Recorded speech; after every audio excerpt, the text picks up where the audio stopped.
bonjour à toutes et à tous. Donc voilà, on continue, hein, on perd pas le rythme. Un mini-show par semaine, là, depuis je ne sais pas combien de temps, depuis très longtemps maintenant.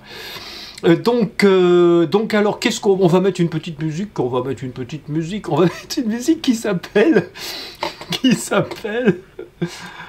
Quantitative Easing Forever.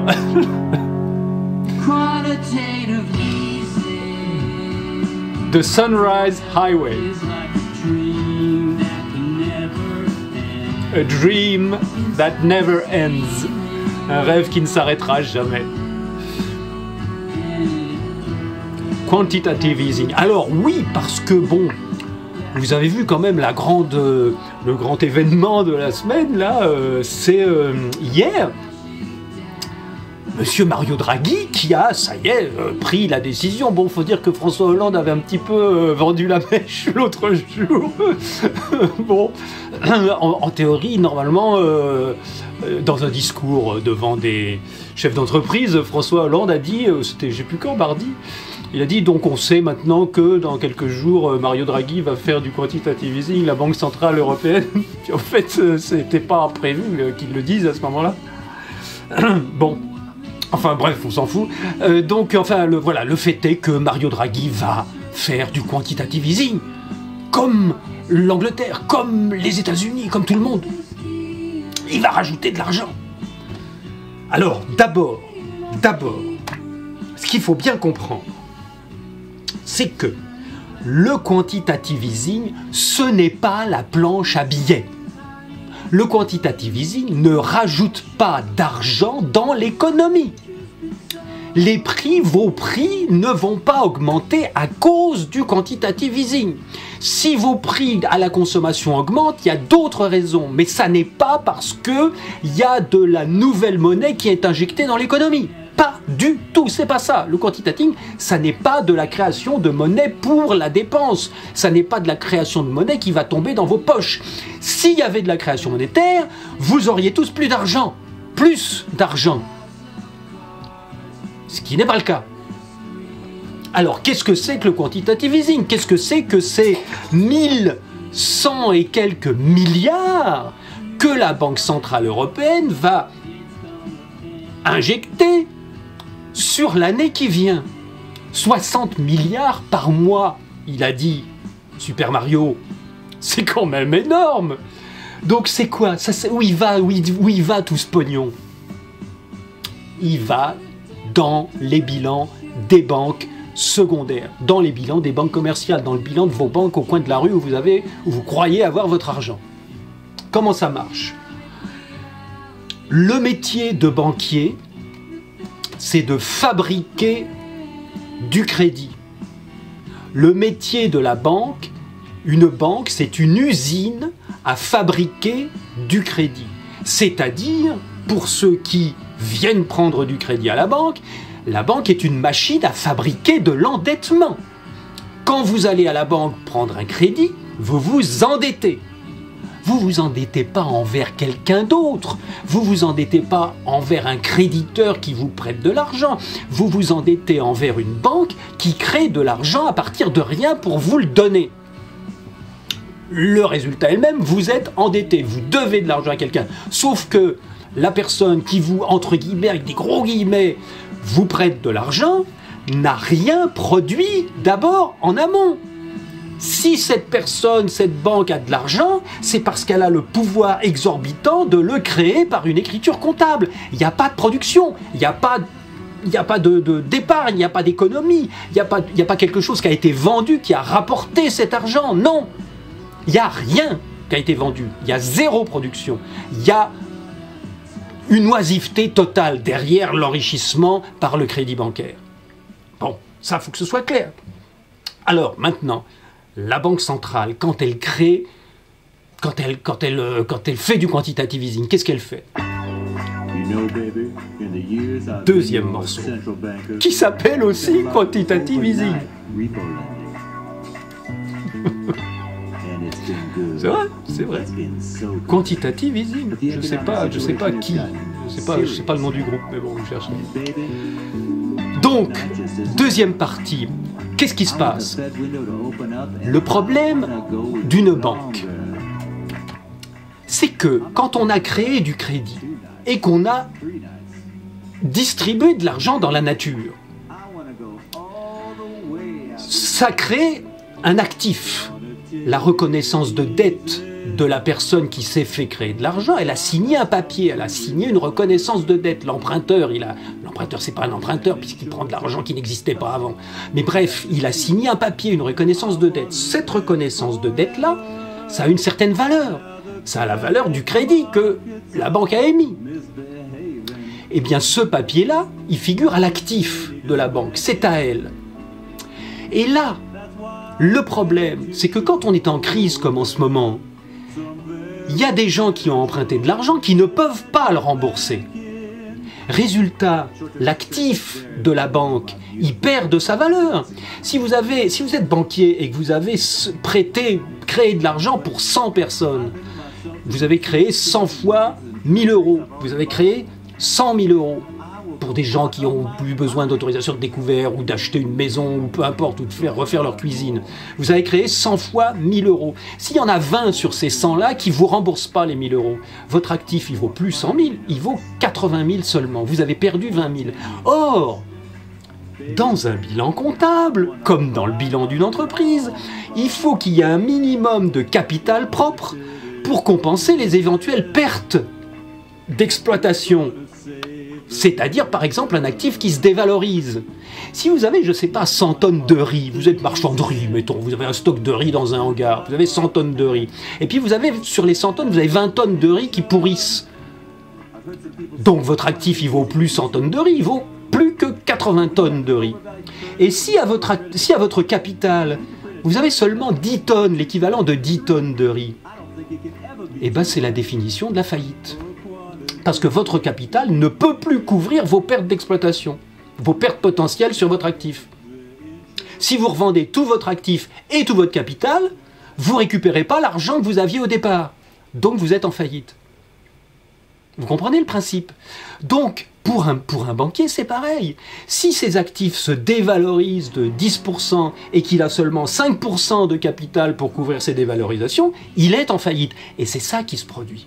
C'est ça qui se produit en ce moment. C'est que la dévalorisation des actifs est supérieure au capital propre que détient la banque.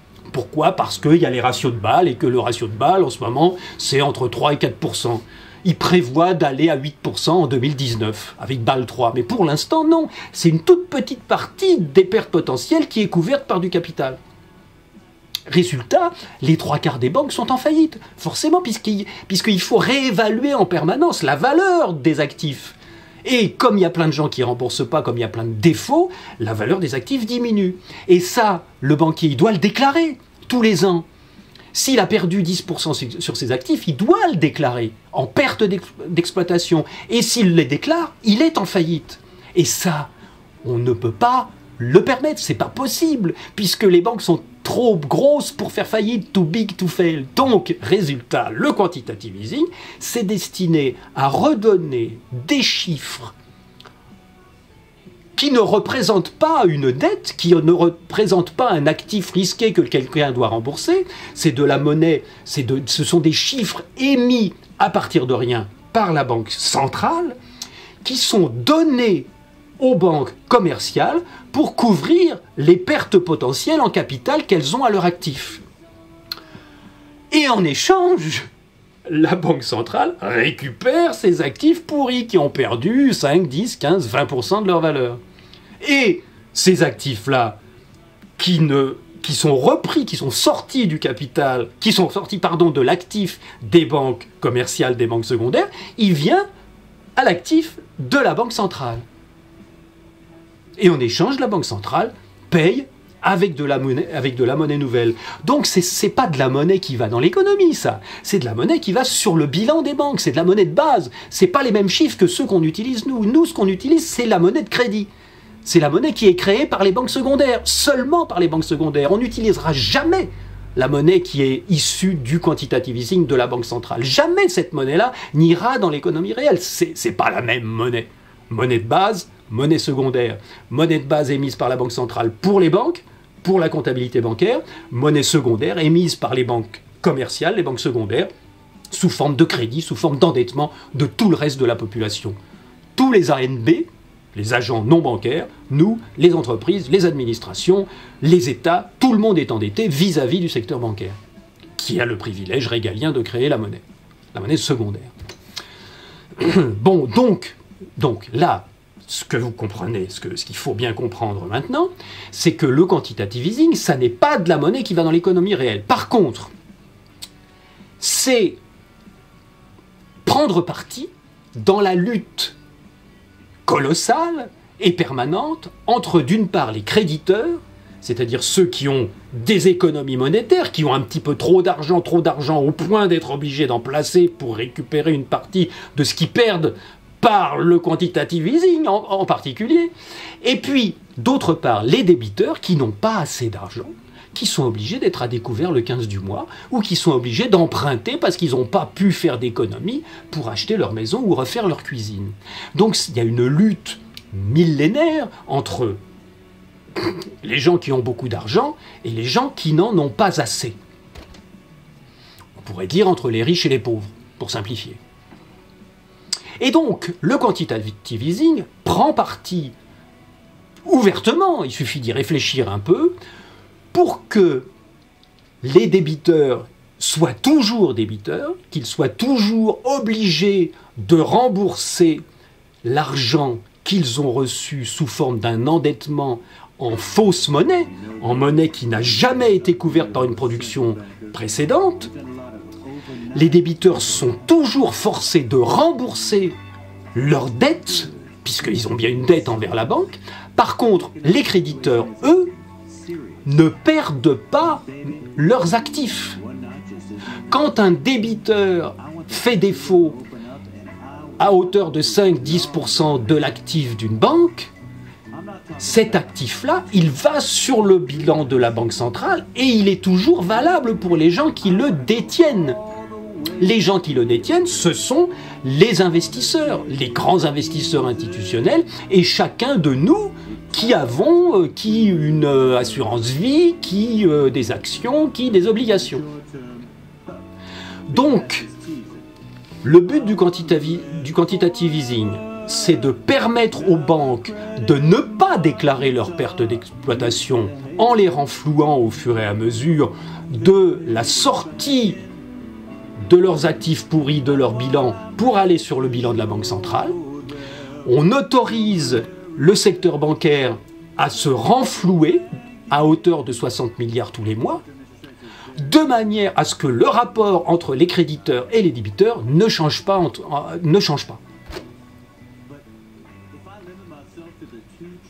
Alors, qu'est-ce que ça a à voir tout ça avec l'euro ? Là, le problème en ce moment, c'est qu'il faut sauver la zone euro. Parce que là, le fait que la Banque nationale suisse ait arrêté de soutenir l'euro en achetant par création de francs suisses, le fait que la Grèce menace de faire défaut et de sortir de l'euro, évidemment que la Banque centrale européenne, elle a besoin, c'est une question de survie, elle a besoin de réinjecter des euros dans le système pour éviter que les débiteurs fassent défaut. Pour éviter que le fait que les débiteurs fassent défaut fasse faire faillite au secteur bancaire. Ça, c'est hors de question. Ça veut dire que dans le futur, l'euro va être sauvé. On n'est pas du tout dans un scénario de la mort de l'euro. Au contraire, on est dans un scénario du sauvetage de l'euro parce que le but ultime de nos maîtres, c'est bien entendu de mettre en place un gouvernement européen, un État européen global, avec un ministère des Finances européen global qui perçoive des taxes globales et qui imagine des lois globales pour l'ensemble de l'Europe et qui donc fasse de l'euro une véritable monnaie fédérale, c'est-à-dire une monnaie dans laquelle toute l'Europe va payer des impôts à un gouvernement central et où ce gouvernement central aura la possibilité de prélever un peu plus aux régions riches de manière à renflouer les régions pauvres. C'est ce qui se passe depuis la création des États-Unis aux États-Unis. Quand la Californie fait des profits et qu'elle paye beaucoup d'impôts, eh bien l'État fédéral américain peut redonner une partie de ses impôts dans les États les plus pauvres, je ne sais pas où, en Alabama ou dans des bleds perdus. Et donc les États-Unis tiennent le coup comme ça avec une monnaie fédérale.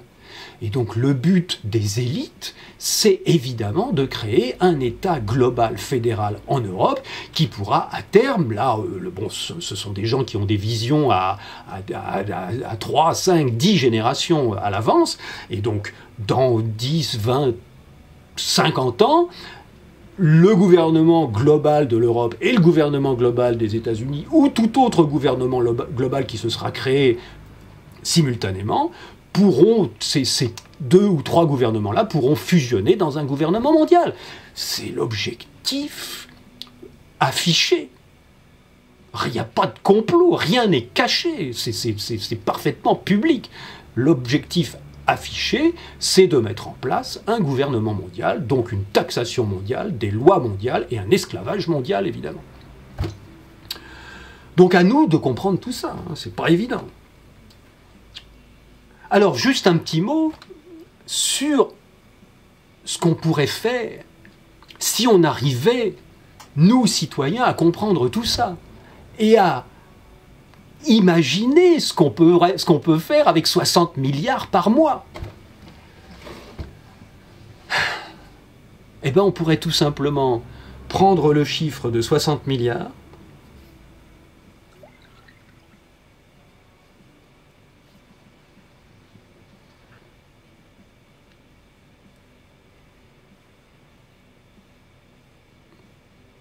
le diviser par le nombre d'habitants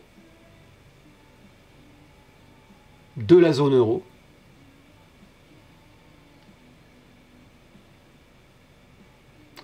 et le diviser, non,